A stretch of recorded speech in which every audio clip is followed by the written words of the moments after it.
The anatomy of spiritual false consciousness. This is the judgment, that the light has come into the world, and men loved the darkness rather than the light, for their deeds were evil. For everyone who does evil hates the light, and does not come to the light for fear that his deeds will be exposed. John 3:19-20. A good man brings good things out of the good stored up in him, and an evil man brings evil things out of the evil stored up in him. Matthew 12:35. In these passages we are warned that it is not enough to believe in Jesus and develop a relationship with him. We must put his teaching into practice in our lives in all its aspects. Spiritual honesty is the root of all righteousness, and the fountain from which the virtues flow. Dr. Carl Alasco in 2008 and 2011 wrote a couple of books on how emotion divorce from spiritual honesty leads to destructive behaviours. He has clearly identified what happens when we cease to be rooted in spiritual honesty. He sees this as a three-stage process. He has identified these three stages as denial, followed by delusion, and then blame. Denial says there is no problem. Everything is okay. You're exaggerating. The issue doesn't matter. It's irrelevant. So I don't have to change in any way. Delusion says, let me tell you what's really true. Don't believe what you see. Believe me. And blame says, you are the problem. I was forced to do it. I had no choice. Or it just happened. Destiny willed it. No one understands my true motives. Your accusations are only making things worse.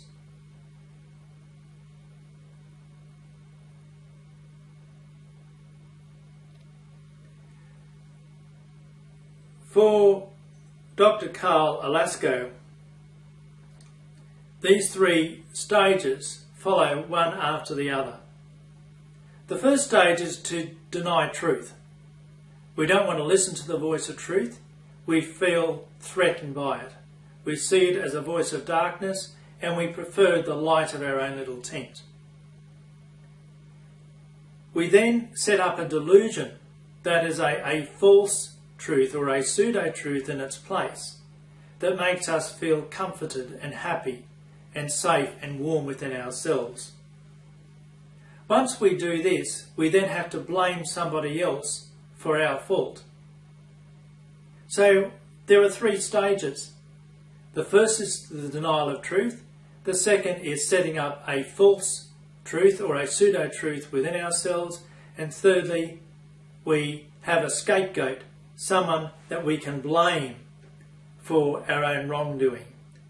Now with time, this can become established, it can snowball, and it's what leads to personality disorders.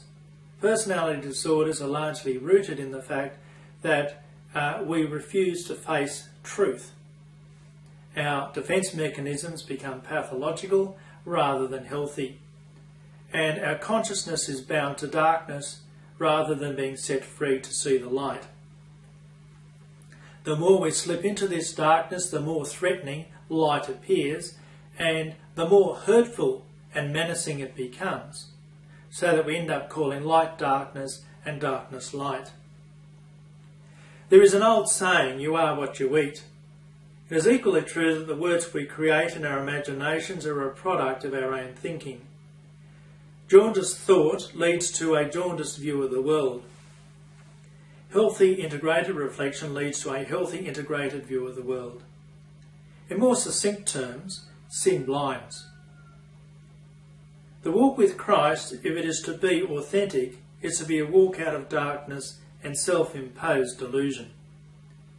To this we must look to our use of defence mechanisms in our lives. Do we take responsibility for our actions? Do we blame others for our own sins? Do we go to great lengths to cover up our own dark deeds, or even go so far as to pretend black is white to keep our world together? We, like the Pharisees, can embrace religion in outward form, deceive ourselves as to our own virtue, and so lose the real power of conversion that builds from authentic spiritual honesty. We can cloak ourselves in clichés of faith, parade these before God and man, and be blind to the real voice of God within our lives, all the time thinking we have a great relationship with Jesus.